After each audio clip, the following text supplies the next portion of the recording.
Welcome back to the European Challenger Series qualifier finals between Team Forge and SK Gaming, and what a game one we just had. I've never seen... If you're a Forge fan. Yeah, I mean, that was like a short game as well. Yeah, if you're a Forge fan. Like, 32 minutes into that one, and it was just complete domination. Almost perfect games. There was one kill that went over to SK and a tower. Yeah. No dragons. So close to that perfect game, but not quite there. Maybe game two will maybe be that one. But SK Gaming now swapping up sides as well.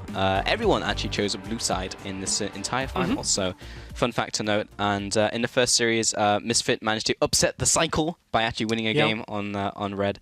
Otherwise, it would have worked out anyway if you were just going by that fact. And it's just like they had to blue side 3 times. But yeah, we'll see about this one, because SK Gaming, like, it's not a fact that, like, oh, they lost in draft or they made a bad decision here. It was just like they got outlaned and then they got pushed in every single lane. And I'm kind of a little disappointed at that, because I feel like we'd seen SK make so much progression coming into this, and how good Ruin looked and the rest of SK. And, you know, before game one, we talked about how SK had previously performed, and I just feel like we got a glimpse of the old SK. Right. Which, you know, that would happen to in the regular split. And it's very frustrating to see that kind of happen just because of early game setups. But at the same time, now it raises the question, will Forge be able to get that kind of lead every single game? Because if they do, SK look like they'll fall apart. I think so, and it's a big problem. Like, it's so difficult to adapt on the fly, and like in a best of 5 like this, if you have like a set game plan and your initial plan just doesn't work out.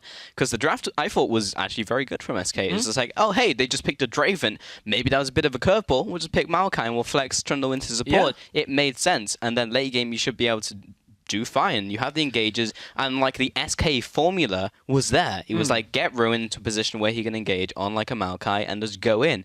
Maybe the difference was he was on like a pure tank versus a Poppy or a Gnar, where he does actually have like more playmaking potential, where he can jump in, deal some damage, maybe make a 1v2 happen. But maybe that was it, because, you know, he wasn't able to directly do that as Maokai. That is true. It was his first game as a Maokai. We had seen just Echo Poppy Gnar, as you mentioned. So that's an interesting one now for me, is because if I'm on Forge, I look at how that game went and I go, well, let's just draft early game and take one late threat, whether it's a Ryze, an Azir, something that scales, and then just win the 2v2 in the bottom lane with good, strong laners, and then just kind of, you know, utilize that and do exactly what they did. They were very good at taking the dragons. Taiki was on point, got the first one on his own, pretty much. Got the second one with a little bit of back and forth. They just always took a dragon, always took a tower, moved the bottom lane from the top after getting top tower, down bottom, pushed it through. Like, they were just very active on the map, and SK just seemed to be on the back foot every single time. Well, also, SK didn't try and make any proactive plays to get back into the game. That was another issue from them, because while Dragon was being taken, maybe you can send people to the top side, prioritize like a Herald, or try and actually properly contest a Dragon. But as you mentioned at the time, on the second Ocean, it's just like, well, it's Ocean Dragon, and maybe on the third one you'll try and contest, because then like you get a lot of regen from that one. In fact, there was one moment, and for you guys at home, we're getting ready to head into Champion Select. We're just getting the players into the lobby, giving them just a moment in between games. There was one moment where perhaps they were looking to mount that kind of play. It was the Maokai TP into the middle lane. The setup was wrong. Like, that's not how you construct that play. But the timing perhaps was right for that, to try and make that grouped play. Yeah, maybe. They were aiming for that middle lane. Problem is, Poppy was following the Maokai, disrupts the TP. The TP placement was wrong, because they're just going to run backwards, and the rest of the team isn't there to cut them in. So the timing was right. Maybe that could have been the play if it had been set up properly, but certainly they were still very far behind at that point. Yeah, I think so. I mean, even when you get into that fight, it's still like a 50-50 when it goes right for you. That's not even like we got a perfect flank and then we will win this 100%. Maokai goes in and maybe Draven just one-shots your ADC. You don't know at that point, honestly, if you get into that fight. But yeah, I agree. I mean, it was multiple things wrong. 1, the Poppy was chasing him. 2, they didn't have a ward setup. And 3, like, it was clear the call came from someone who was not the top laner. Sure. Because otherwise, Ruin wouldn't have just been like, yeah, TP now. Yeah, he'd never hit TP if it was like, hey guys, I'm going to be the one TPing me, but let's go. And it's like, Maybe if Poppy had used her E, but then she still had ult anyway. So yeah, it clearly didn't come from Rune. Clearly it was someone's like, we gotta go right now. We gotta defend mid turret. They've overextended. Let's go. And he was just like, okay, I guess. Clicks like his button. It's just like, oh, that didn't work out. Yeah, because the other side there is he turns up, he TPs to the mid tower. Has to flash W somebody, and then you're 1v3. It doesn't even matter if you're Maokai at that point. You only had maybe 1.5 items. So good luck staying alive in that situation. Against mixed threat, you know, if like maybe it was double AP at that point, it was just like, okay, maybe you can make it work. But it was just like a Fed Draven and a Fed Rise. Like there's no protecting yourself really against that. Now for Forge, I think it just has to be more of the same. Now it depends on exactly how does the pick and ban phase turn out. I don't think they'll get their hands on Rise, especially now that they're red side. I wonder what AD carries we're going to see banned. I still think Lucian's going to be off the table. They're not going to ban Draven. Like, there's no way you ban Draven in this scenario. Surely not. If you ban the Draven, that means you have fundamental issues with the 2v2, that you're not able to work around that. It's not a strong enough pick on its own, in my mind, to ban it away. Maybe, but sometimes people have their tilt champion, where it's just like, I just can't play against this. And right now in this series, this is a problem. Let's just get it off the table. But it doesn't excuse the fact that, yes, it is a fundamental issue. But if you just want to put it on the Band-Aid and try and win this series right here, right now, then maybe it's something that you have to do. Vlad ban coming up against Jizuki. His Vlad was very good. Yeah. So they will aim that towards him on the red side. Azir, going to be banned away. Makes sense. And at this point, it kind of puts them in a situation where, like, if SK were looking to pick up a Rise off the first pick themselves, you don't want to give over a scaling team fighting mage like a Vlad at the same time, because then it's like, well, whichever one of us gets slightly further ahead probably is going to do better. Exactly. So take away that option. We didn't see it banned in the first game. We did, however, see the MF ban by Forge. Yeah, I don't think they care about that anymore. I mean, not on red side, surely not. Yeah, so Kindra's going to be banned up against Taiki. He's had some good performances. Nearly the best jungler right now, really, when you look at the pool. And waiting towards the last ban from SK Gaming. They banned Alistar last time against Hiva. I'd probably just like to see maybe the same, because Alistar, well, Hiva having Alistar was what was getting them into so many fights, and maybe that last game would have been even more bloody if he had that pick. So Rise is going to be picked up there, so we're not going to see a first rotation from either side on that pick. Lucian ban here. Whoa, MF so it's going to be first pick Lucian here. Like, what else can you prioritize? Graves would be the other priority, or the Elise if you want it. Yeah, it's either jungle or Lucian if you really care about having Trundle, but it doesn't matter with the way that the bans have gone. I mean, we just saw SK lose out in a 2v2 to an early-ish game laner like the Draven with that kind of presence. Correct. Surely you don't let the Lucian go over at this point. Because it'll do the same kind of thing to you. So SK now, surely it's got to be jungle. Or the Lucian, sorry. Yeah. I like it. I feel like you've got to pick up something super strong here in this first pick. That's why it's so contested. You get this situation. Yeah, okay, so it should be the Lucian lock-in here. So looking towards what Team Forge will pick up in return. Like, Trundle's available. Alice, you don't need to pick early. Victor? What? So at the last second, they swap up to Victor. So Lucian's available now for Forge. Hang on, at this point, like, Lucian and Alistar are up if they want them. Like, that's easy, the bottom lane rotation that Forge want to play. Also, if they want to go out of the jungle, Taiki is hovering the Elise at this point. You prioritize it last game. Gonna pick it again. Okay. So for SK, do they now take away the Alistar? Yeah, does it hurt Hiva that much? Not even sure. I mean, maybe. We've only now seen him on Alistar and Braum. True. Okay, that was locked in, so no surprises on the Lucian getting picked up. For SK now, Nidalee banned, Kindred banned, will we see the Graves again? You know, the farming style jungle. Yeah, we've seen some Rek'Sai and LCK. I saw it earlier in the series today. I don't think its priority is as high. I don't think so. As the other picks, personally. So what else? So now we have the issue of the Lucian that we need to address. So what are we going to pick here? Like an Ezreal or Caitlyn? You could go Civet Alistar on this rotation with a Victor and try and run the same thing again, only better. Sure. Because now you've not got a Trundle, you've got an Alistar with it. Yeah. And it's just like you can pick the Maokai in the last rotation and just go ham, go all in on the fight. If you feel like you're not going to lose the lanes particularly hard. I guess one way of not losing bot lane would be to pick Caitlyn and just say, you want laning, I'll give you laning. Yeah. And just hit him from a mile Feels away. like a band-aid to me, though, and maybe not the right type of one. The one that only covers part of the wounds, and they're still gonna have problems in game. It's like a blister plaster when you've got like a giant... like a gap. It's just like, this is okay. It's just like, I don't know. We'll see how it works out. Morgana as well as a more defensive support. They must be running... What else are they going to run from here? Well, we'll have to see. They've locked in their bottom lane here. Or the mid lane. Oh, no. They've already picked up the Victor. At the same time, though, you've now got a Caitlyn needs time for the late game. Victor somewhat needs time. So you better pick something from the top lane that can at least facilitate that. So I'm now looking for what SK round out. The same with the jungle pickup as well. It's got to be the Alistar at this point for Forge. I mean, it's Hiva. Yeah, he's never going to let down the opportunity to pick up Alistar. It's like when he used to play Annie, it would be like, oh, Annie's available. Hiva's already locked in. Yeah. It's already gone. If Hiva was a top laner, he'd be picking that as a priority against anything else. He'd be like, I know you want the Lucian, but give me that support.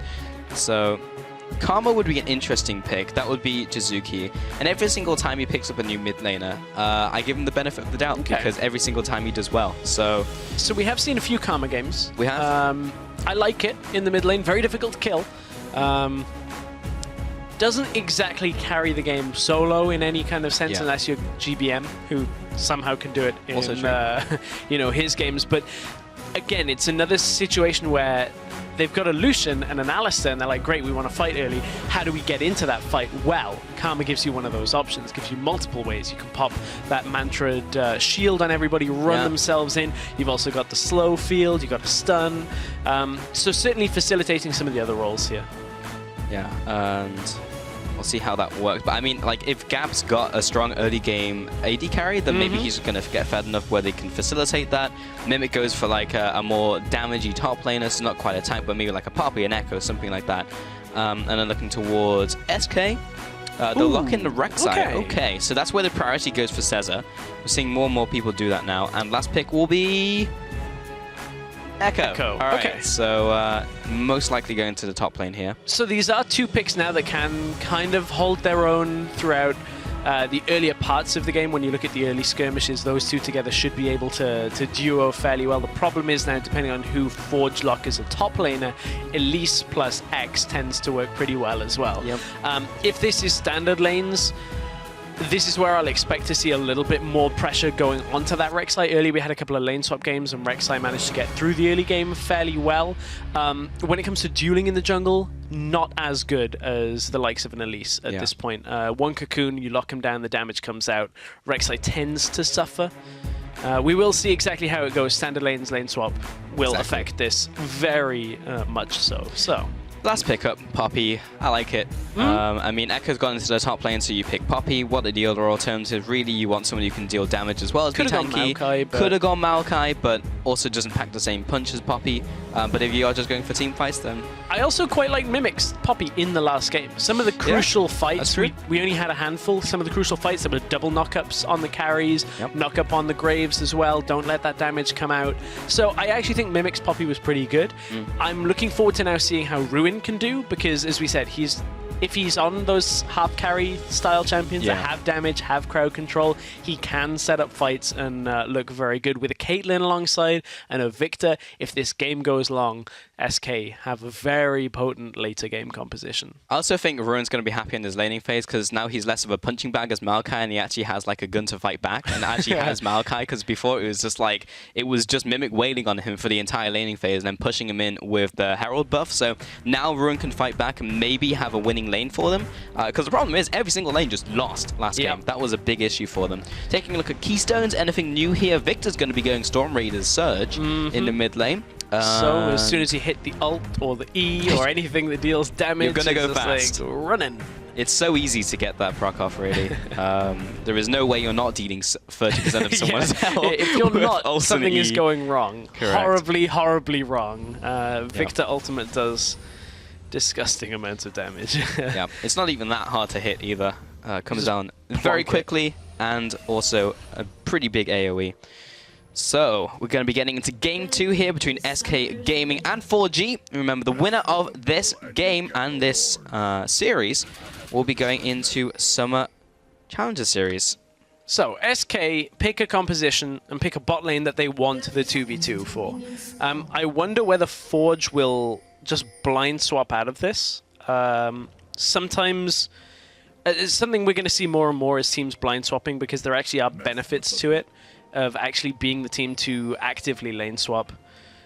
Problem is, SK do have themselves fairly fast push with the Morgana, with the Caitlyn, so they would be able to kind of make up for some of the tempo that would be lost if they wanted to take the first dragon.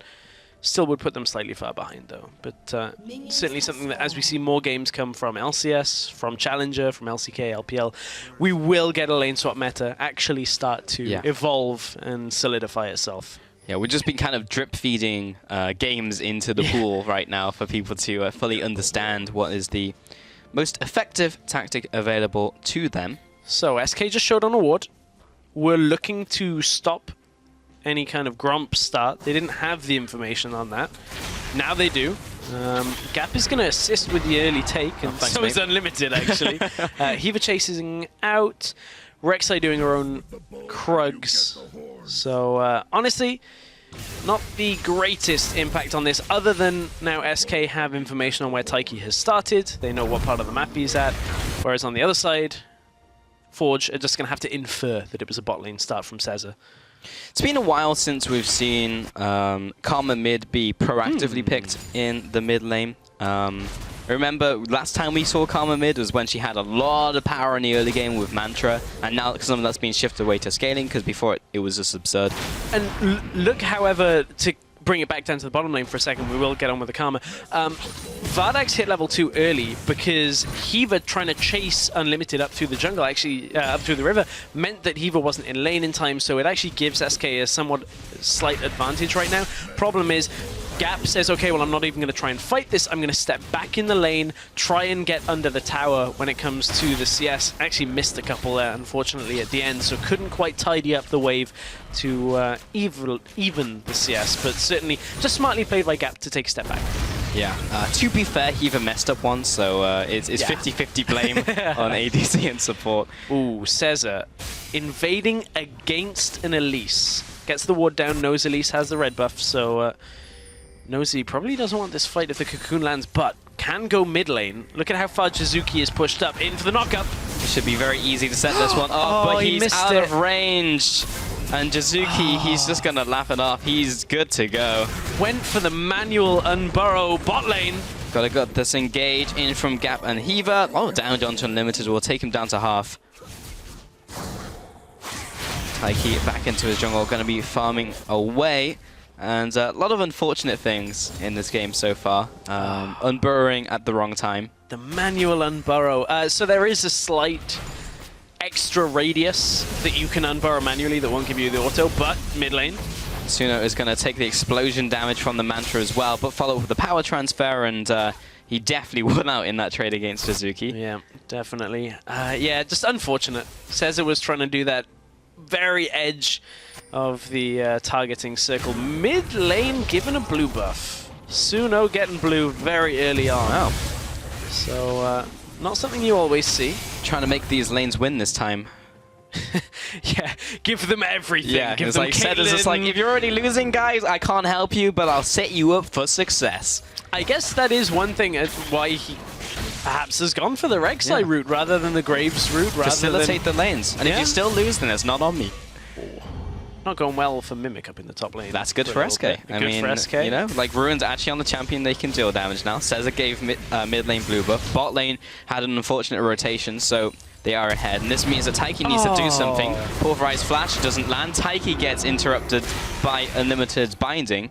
And everything is coming up Millhouse for SK Gaming. Yeah, but just mechanically, 3 or 4 already placed that are just like, it's so close, so close. So a very messy first 5 minutes of this game. Not exactly the most crisp of setups for a lot of this. Hiva forgets there's a black shield. Yeah, and Hiva's going to take a lot of damage in return, and Gap is going to dash in right into a trap and take another headshot from Vardags. They're a little too keen to try and win this lane now. It's just like last game went so swimmingly, it's just like, let's just do that again.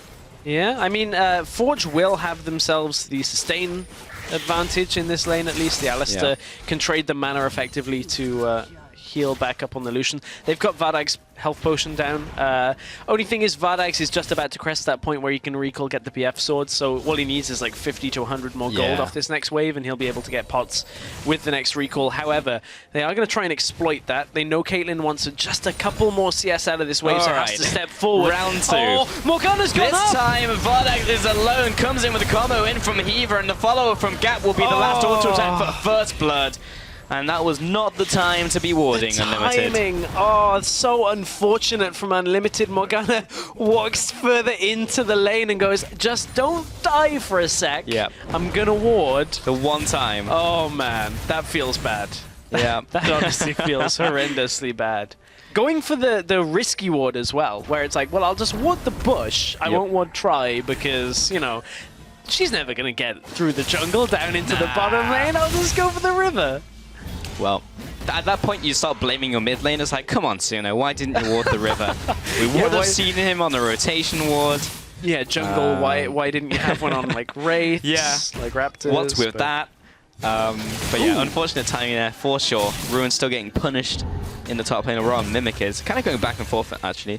But slight CS advantage to Ruin, but this will probably even up as that mini wave goes into tower. Bot lane now, Vardags has that one death. Yeah, so he managed to get the gold that would give him the 2 pots, though, Pulse. Oh, okay. Don't worry about it. Good. It's all good. He can get back to sustaining up in lane. On the other side of things, that was sarcasm, just in case. Because you didn't catch that. Yeah, just in case you didn't catch that. Somebody's going to be like, I can't believe he was so happy he got 2 pots out of that back. Gap on the other side, because of the range distance, has had to go swiftness boots early on. Typically, I normally get very frustrated when people get level 2 so boots, or just level 2 boots so early from an AD carry roll, because it does delay your damage.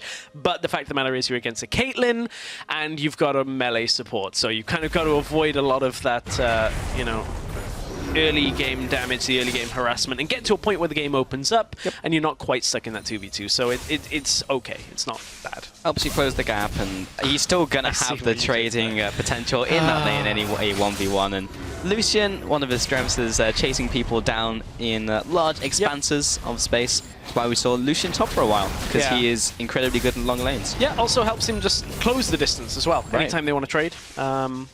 Easier to get closer to Caitlyn, force her to trade with you. Slow attack speed on Caitlyn this point in the game. Can't really output as much damage, and her spells force her to stand still. So she tends to just get shot down very quickly if you're on top of her. So lots of reasons for the Swifties early. Indeed. And he is well ahead in this lane.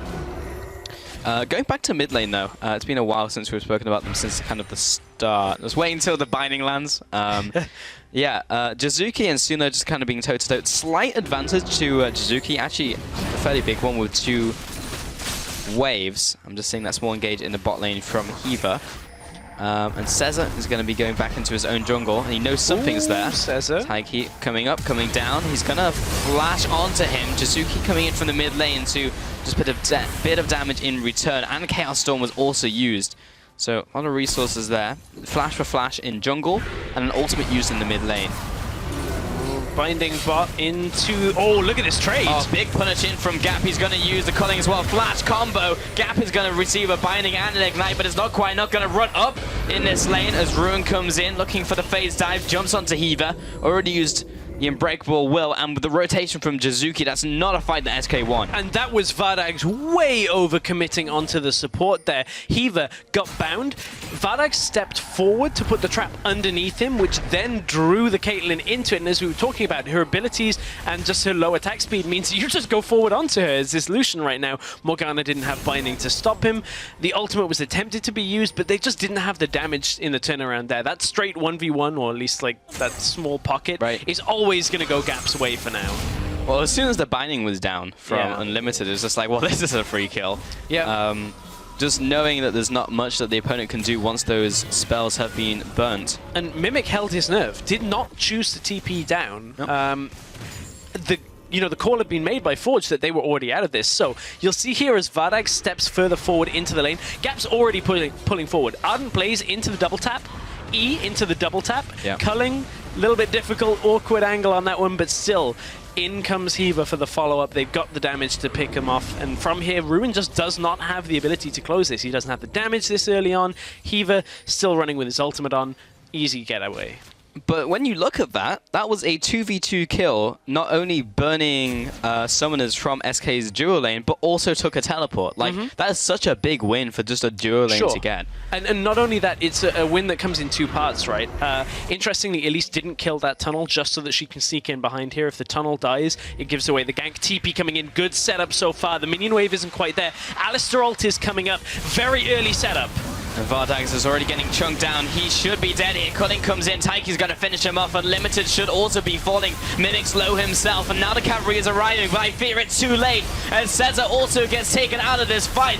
Someone needs to kill him. There we go. Taiki's going to be the one receiving that kill. 3-0 to 4G. Great setup. I'm having flashbacks to the Fnatic Academy dive that we saw in their game 4 of the group stage, but for completely different reasons. This is the same style of dive, but this is how you do it. You get down into them behind the lane, get behind the enemies, TP in early, get the dive on. You had the Alistar ultimate available, and more importantly, Ruin's teleport was not available to equal the numbers here. Again, this is a good setup on a dive here. Early TP, Taiki knew the different spots that he needed to avoid for the information. Vardags has nowhere to go at this point. Tries to set up the trap line, it's way too late. Caesar even tries to come down with his ultimate, and Forge survive with everything in this fight. Nobody dies, and they're able to just get themselves away from here. Even Karma's in this fight. Victor, a little bit too late on the pull down, can't quite finish off Mimic, and this is just 4G really playing that dive very well. Yeah, very crisp timing on pretty much everything in that fight, and well executed on the spells under tower. Gotta commend Mimic as well for his heroic charge, pinning Vardags against the tower as he was trying to retreat. Is pretty difficult to do, and Caesar and Ruin will try and take this consolation prize here of the Rift Herald and probably give that to Ruin. So hopefully one lane will get ahead, but you just gave Mimic a kill and 2 assists. Yeah, and honestly, watching that play, I mean, maybe there are small areas that could have gone even better for Forge, but it actually makes me kind of smile because you look at a team and you could see in that scenario that the players had thought about like the basics on that tower dive of like how is this done correctly. Any team doing that, I would look at and smile and be like, I like that tower dive. That was a fairly decent setup. Just compounds again the lead that the 2v2 has had. And SK picked Caitlyn Morgana. Oh, it's a trade in the jungle. Kiva interrupted the tunnel using Pulverize just as the animation was starting. Won't pick up the kill, but we'll take him out of the fight for now. Parallel Convergence going to be charged up. Ruin preparing for the worst as 4G were looking for another dive, but this time 4 versus 3, gonna pull out. Caitlyn Morgana double ranged into an Alistar, and still there are 3 deaths on the Caitlyn. You should be able to sit in that lane and farm up. Even if you're not harassing the Lucian down, even if you're not opening up a CS lead for yourself, there is no way that this lane shouldn't go even. It's part of the whole point you pick it in Champion Select, right? Like we saw that early on, and it's just like, well, it's not an edge draw, it's not something for like a mid-game power spike. And it's not even like Forge have just been committing everything all the time. They have focused bottom lane somewhat, but at the same time there were mistakes made by SK in the 2v2, and that opened up the gap that has now been exploited by the rest of Forge. Well, Taiki almost getting the binding there from Unlimited, but that bot lane is just so far behind, and Hiva, 5 assists in this game, and he has been having such a good time. I mean, he gave him the Alistar. Yeah, that's the other thing as well. They they target banned the Vladimir, which they didn't even ban in game 1. It's just like, now this is an issue. And it's weird because maybe an Alistar ban would have changed the pace of bottom lane. Now, one thing we did talk about, Pulse, though. Victor the Caitlyn. Good wave clear. Yep.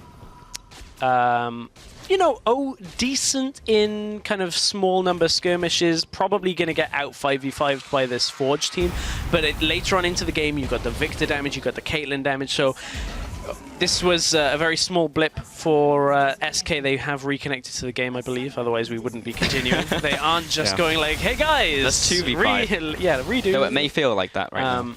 Yeah, so I'm pretty sure they get the reconnect very simple. As we say, we run on a delay, so these kind of things don't affect us. We just get to continue. Yep, you don't have to sit here and watch our goofy faces, try and fill some time. So 0-5 in this game, SK not having the best start. They are 3,000 gold behind, but they did manage to take a tower, so if anything, silver linings and all that, they won't get perfect gamed.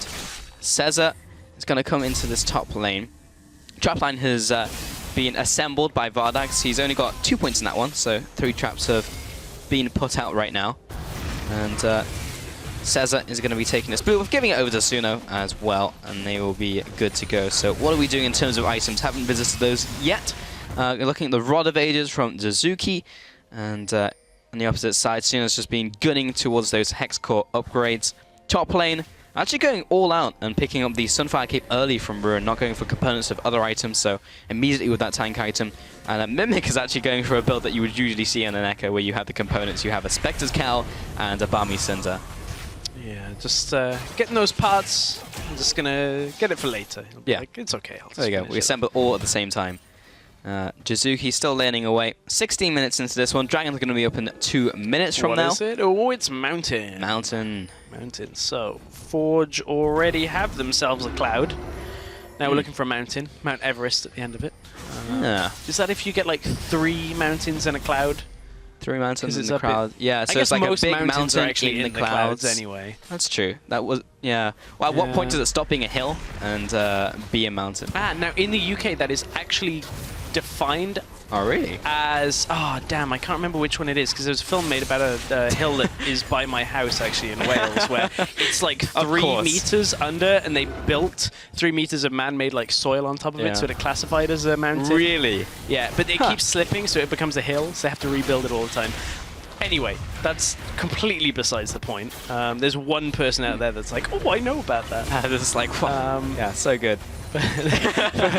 They're like going to go up that hill today and be like, I knew it. It's now a mountain. I knew a new fact. What started as a molehill has become a mountain for SK right now when it looks at their gold transition. Difference. I know, right? Thanks, Pulse. I guess that's why I'm here. Nothing else. Just the transition. I can take words and somewhat put them together. It's like pop into a duo cast and it's like, guys, I'm just here for the transitions. Don't worry about it. Cesar's going to come into this mid lane, get the knock up onto Heaver as the headbutt was coming out. That was actually really nice timing. Yeah. And comes in with that binding there, and we'll back off. So for now, the mid tower is going to survive, but Forge, for sure, will probably take down this tower in the near future. Going to be roaming up to the top side as well. And I think the general thing in this game is, again, Forge have an early game advantage, and they just have control over the game. And the SK have not really made productive plays, and again, it's Forge doing the same. He was going to come in with the combo, but that would just allow Gap to take the tower. Yeah, Gap didn't care. It was the combo just to get the damage on the tower. That was all it is. Cesar was up on the top side. I think he was spotted by that ward in the jungle that he's just passed over again. So they didn't want to fully commit, get another objective. 2 towers onto 4G right now. And it's sad when it's just like, hey, just go 1v1 the ADC real quick, Alistair. Just go in. It'll be fine, don't worry. SK, I don't really know if they want to start this mountain, because this is going to take a while.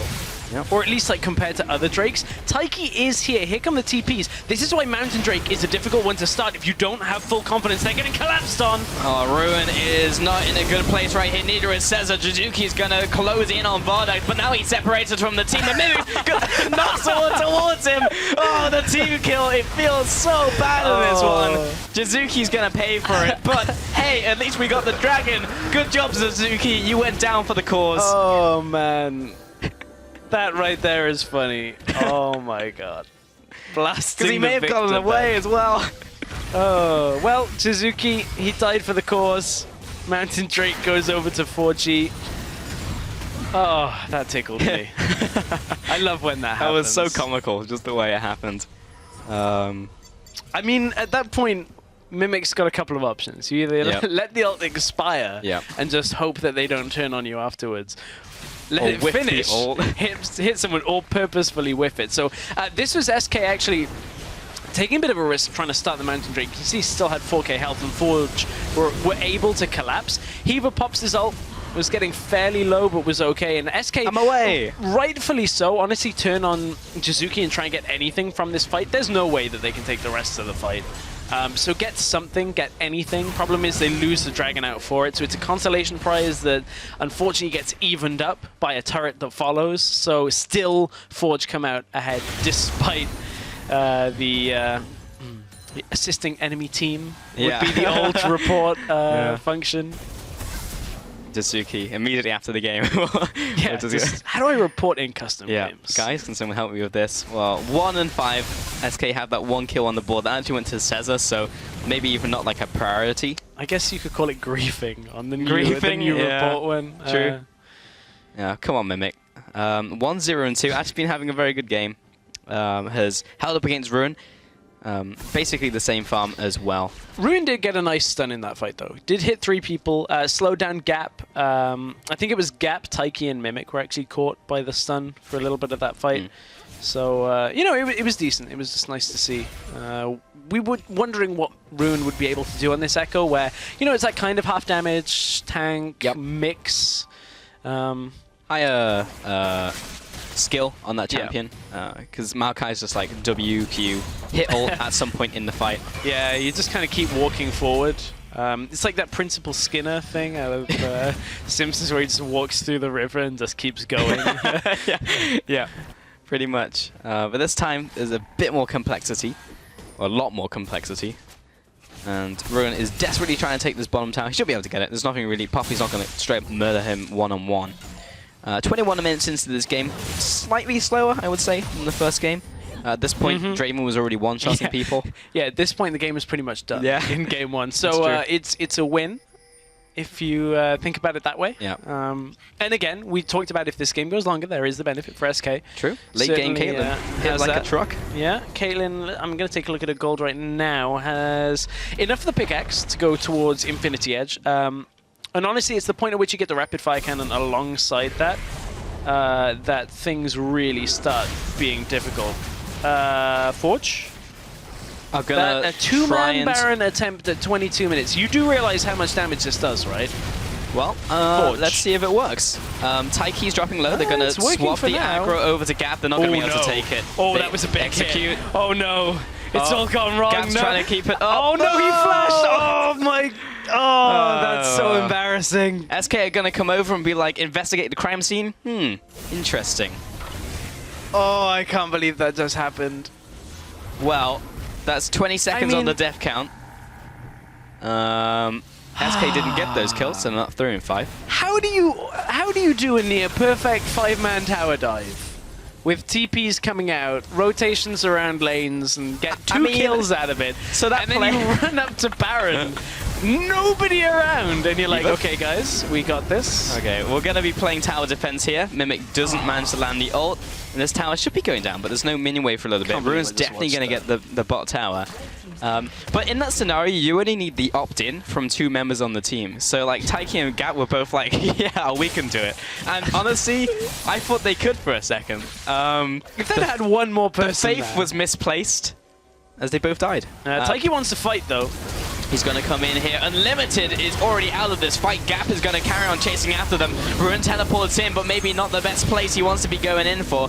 He's going to back off. Phase dive will keep him safe. 1 and 0, and they defend the tower. So, yeah, it was all a setup. Yeah, they died to Baron to come back and get 1 kill mid lane. Yeah, that's... But they didn't lose mid, did they? So, overall, net gain. You can see the look Pulse just gave me after saying that. Oh, it was going so well in this game. It was. Well, it's still going so well.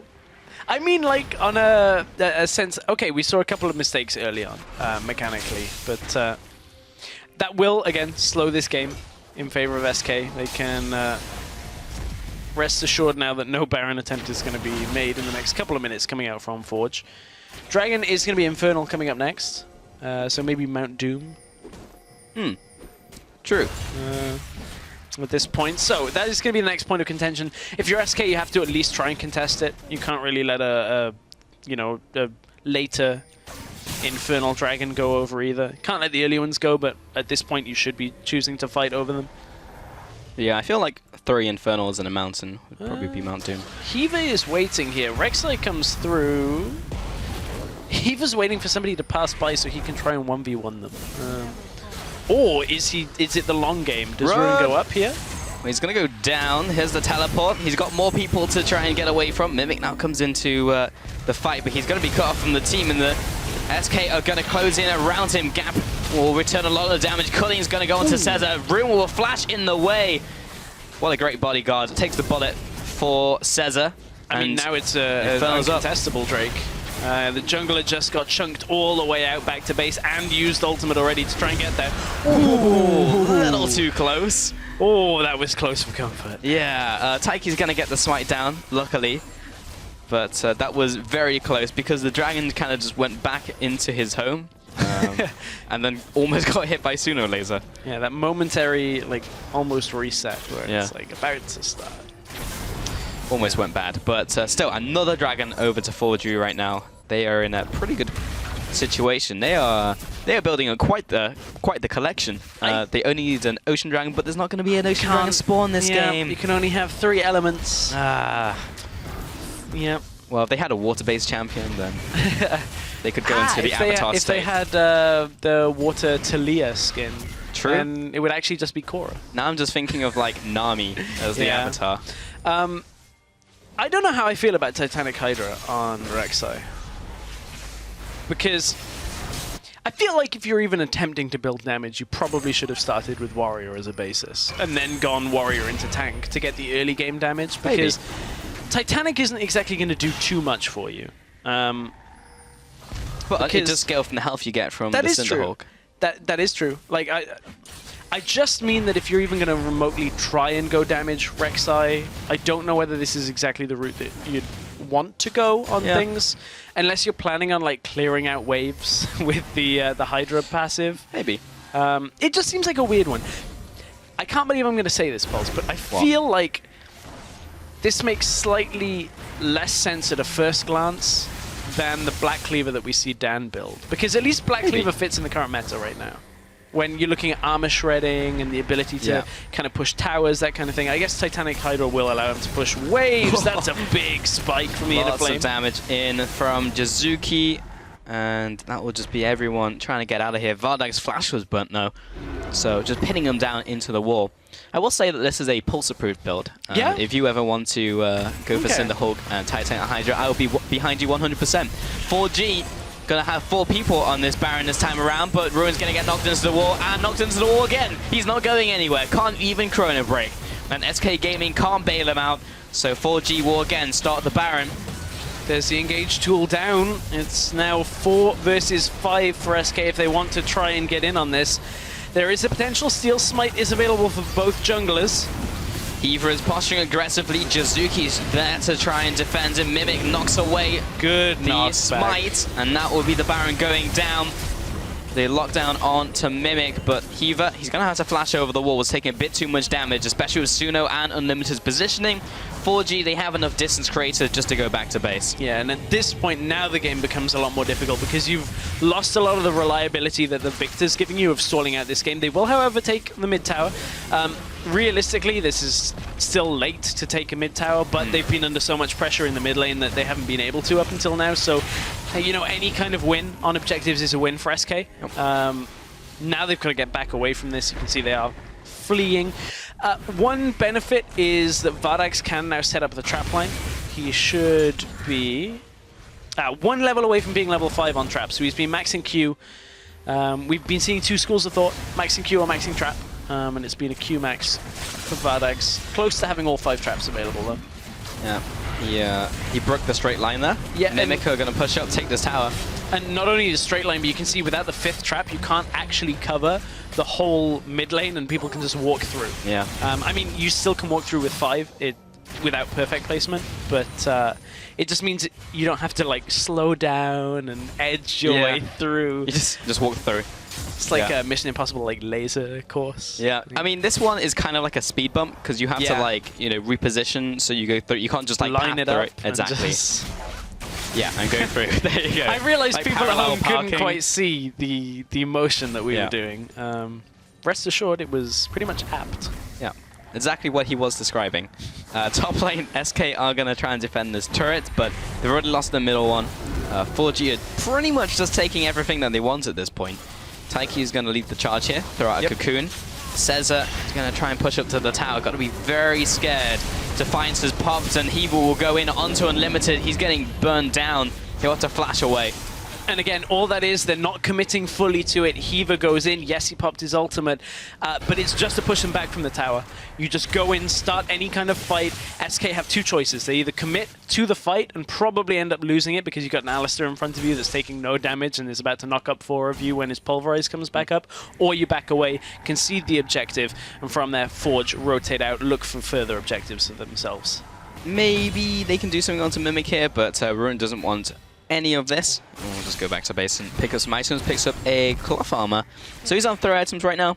How are we doing in terms of the rest of the builds? Nothing really out of the ordinary from anyone else other than talking about Cez's build.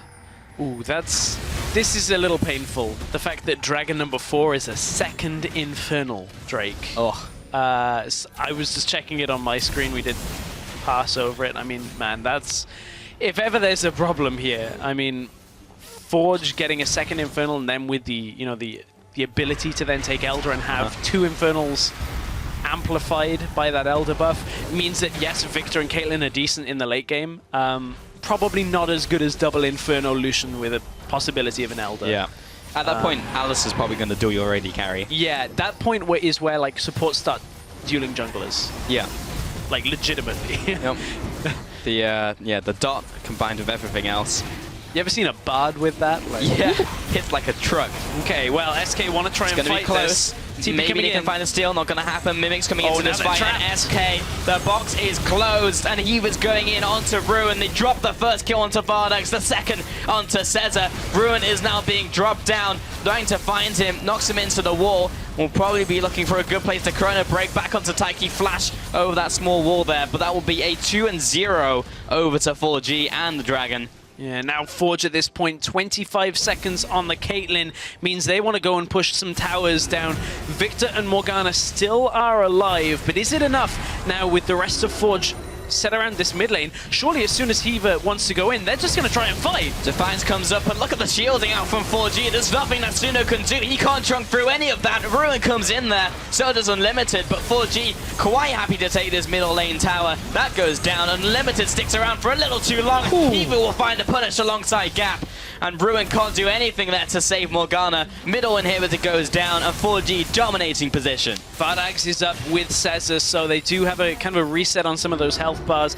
So Forge don't want to overstep. They want to put themselves 1 game away from being in the Challenger Series, and this was how this Dragon fight, well, I guess attempted steal was not really going to go. You can see Ceza tried to come in, but the Venomous Bite into the Smite timing for Elise is just another one of those versatile things. Gives you the ability to control objectives very well. Mimic with the knock into the wall. He's landed that time and time again on this Poppy. I think it's actually been a very impressive performance from him.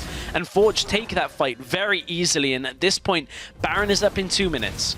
Elder Drake is another 3 minutes away. If this game lasts that long, I don't think SK can actually afford to take those fights. They don't even have a 3rd item completed on Vardax yet, whereas Gap is past that rapid fire cannon and actually just completed the Bloodthirster as I'm talking about it. 4 items to 2.5. There's just too much going wrong here for SK Gaming. Like, they haven't managed to get any beneficial trades on any of the objectives. It's not like they've gone Tower for Dragon or gotten the Dragons over towers, and maybe they can go for Elder and turn the game around. Everything has just gone over to 4G. They have advantages in every single category, but maybe they can find a pick onto Taiki that will help them stall out. Repel comes over. Hiva is there as well to try and save him, but the rest of the team cannot react in time. Hiva early.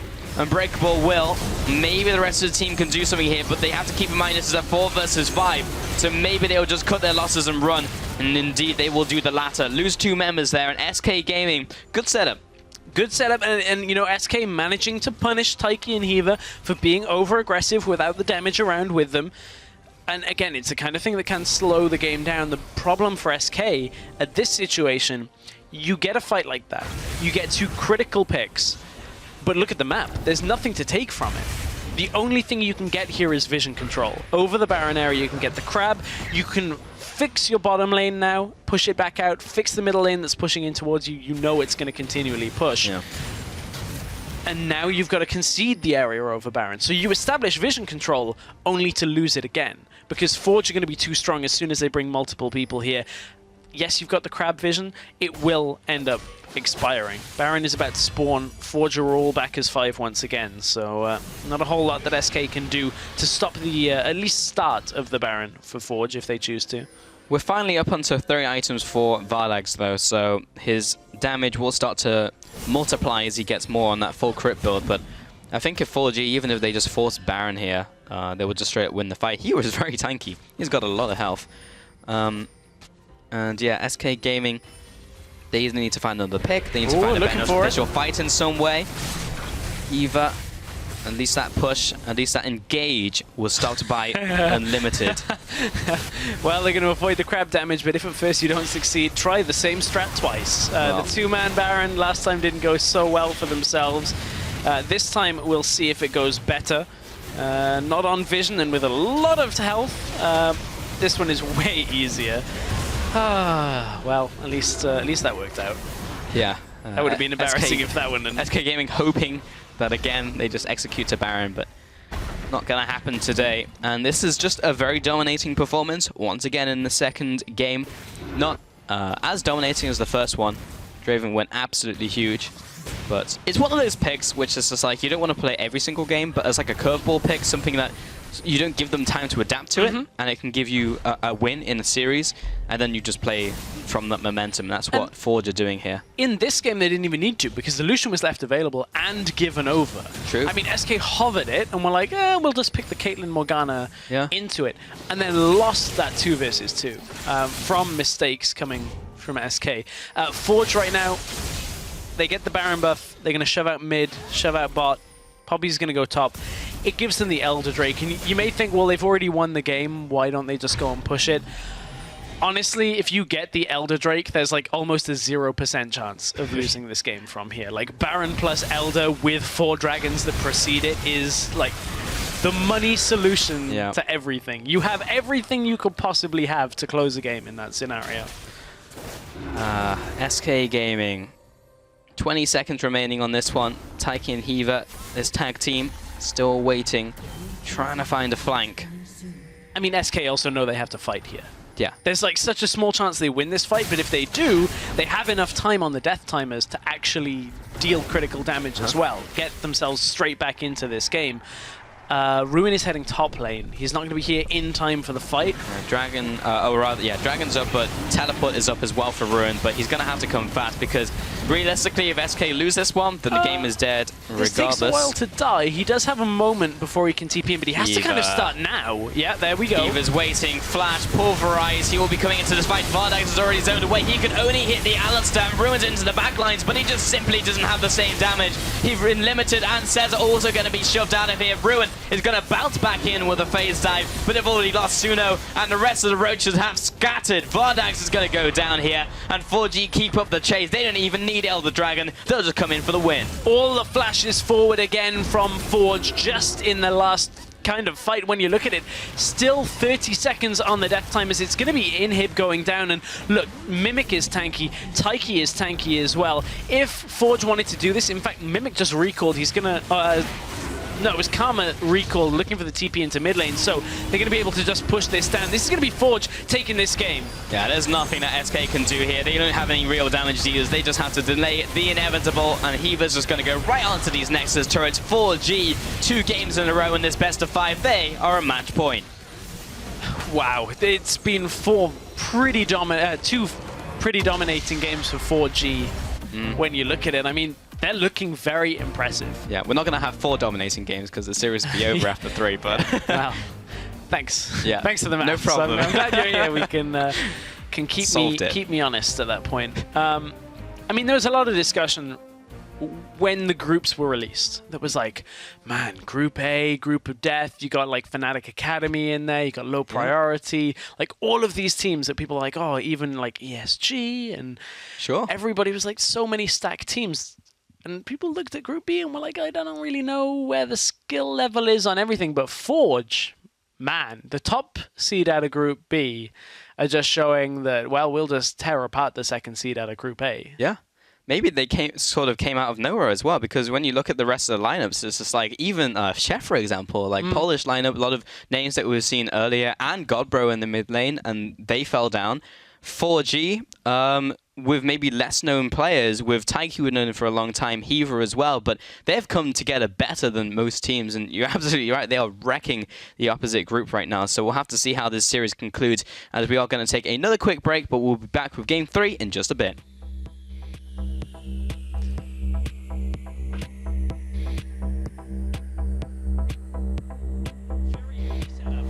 Vardags is already getting chunked down. He should be dead here. Culling comes in. Taiki's going to finish him off. Unlimited should also be falling. Middix low himself. And now the cavalry is arriving. But I fear it's too late. And Cesar also gets taken out of this fight. So Jizuki's going to close in on Vardags. But now he's separated from the team. And Middix knocks one towards him. Oh, the team kill. It feels so bad in this one. The aggro over to Gap. They're not going to be able to take it. Oh, that was a big execute. Oh, no. It's all gone wrong. Gap's trying to keep it up. Oh, no, he flashed. Oh, my. Oh, that's so embarrassing. He is waiting. Flash, pulverize. He will be coming into this fight. Vardags is already zoned away. He can only hit the Alistair and ruins into the backlines, but he just simply doesn't have the same damage. He's limited, and Cesar also going to be shoved out of here. Ruin is going to bounce back in with a phase dive.